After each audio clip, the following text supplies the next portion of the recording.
you. Dawn. So in 2015, when I came back into Parliament, I tried to get independence into our grievance procedure. Nobody would listen. So actually, I think the only person who supported what I was asking for was Harriet Harman. Nobody else was supporting where I was coming from.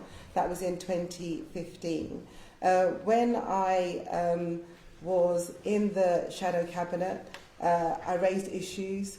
In the summer, when all the stuff around adopting the IRA definition, I was completely in favour of that. I made my views very clear. Sometimes, I wasn't quite the lone voice, but I didn't really have the full support. I had an advisory group where I had lots of different Jewish organisations onto that group.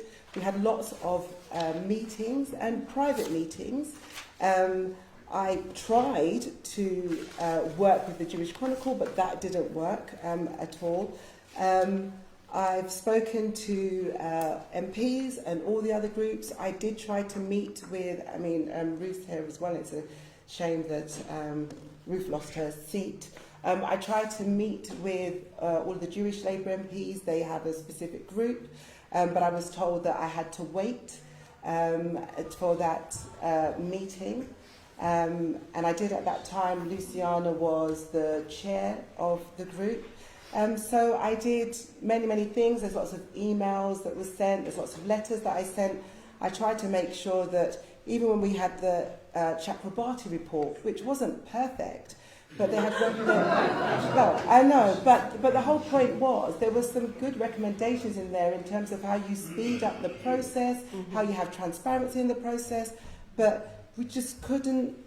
Nobody seemed to have taken interest, and I think that it kind of snowballed into where it is now, and it just shouldn't be that way. It should never have been that way. We should never be in the position that we are currently in at all, and that's why we have to sort it, solve it, and resolve it so that we build the trust and build that bridge again, because the Labour Party is the natural home for the Jewish community, and it is a sad situation that we're in. So you mentioned Ruth, so I'm going to give you a right to reply. Ruth Smeeth.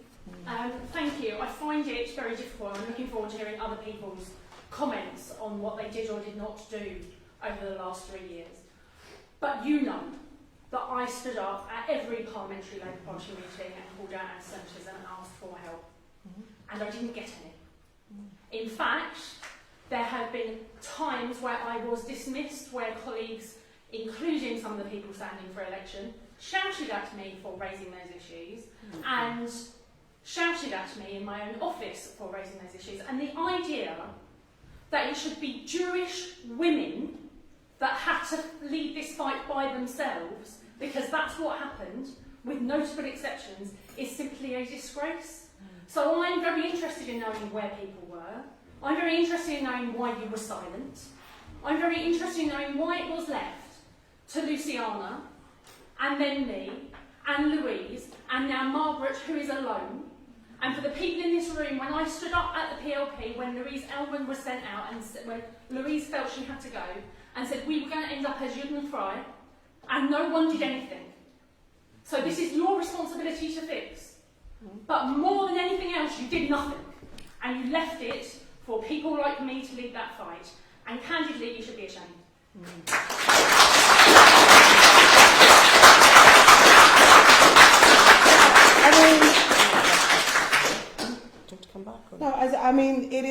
It is an example of the hurt and the pain, and nobody can take that away. And it's absolutely right that we should not be in this position we should not. Oh, sorry, I didn't mean that. We should not be in this position as a Labour Party. And Ruth and I have sat down and had, very honest debate. And I have said that on behalf of the Labour Party, I apologise. I'm sorry for where we are in the party, but we need to find a way that, because it shouldn't be left to individual. The question is, what did you do? What did you do?